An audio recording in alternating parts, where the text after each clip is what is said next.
दैत्य का संदूक। हिमालय की तराई में कभी एक बौद्ध साधु रहता था, जिसके उपदेश सुनने एक दबंग दुष्ट दैत्य भी आता था।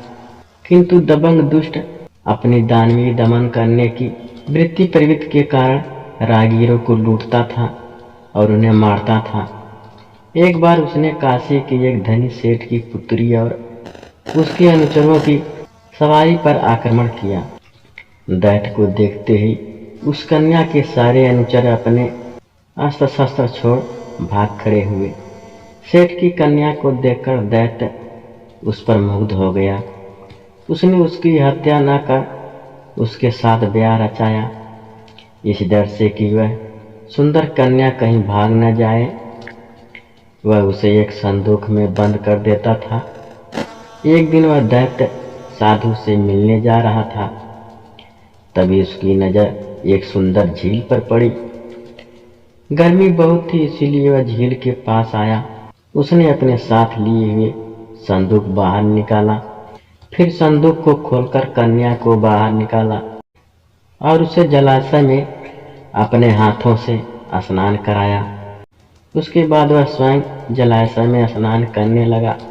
मुक्ति हो कन्या जलाशय के किनारे विचरण करने लगी।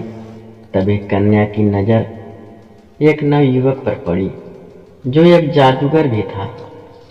उस अत्यंत सुंदर युवक को देख कन्या ने उसे इशारे से अपने पास बुलाया।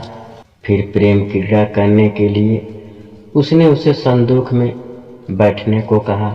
युवक जब वहां बैठ गया, तब वह उसे अपने लिबास में ढककर स्वयं उसके ऊपर जा बैठी।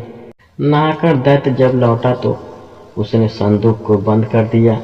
दैत्य जब साधु के आश्रम में पहुंचा तो साधु ने उसका स्वागत करते हुए कहा, आप तीनों का स्वागत है। साधु की बात सुन दैत्य चौंक गया, क्योंकि वह नहीं जानता था कि कन्या और उसके अतिरिक्त भी कोई तीसरा उसके साथ था।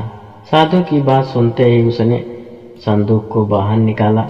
ठीक उसी समय युवक संदूक से बाहर निकल रहा था।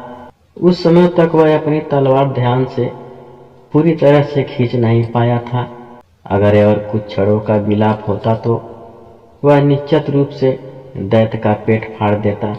दैत्य को देख युवक भाग खड़ा हुआ। साधु के वचन एवं ज्ञान को सुनने के कारण चूंकि दैत्य की जान बच गई थी, इसीलिए उसने साधु का धन्यवाद ज्ञापन किया। साधु ने तब उसे सिलवान बनने की शिक्षा दी और उस कन्या को भी मुक्त करने का परामर्श दिया। उस दिन के बाद से दैत्य सीलवती बन गया।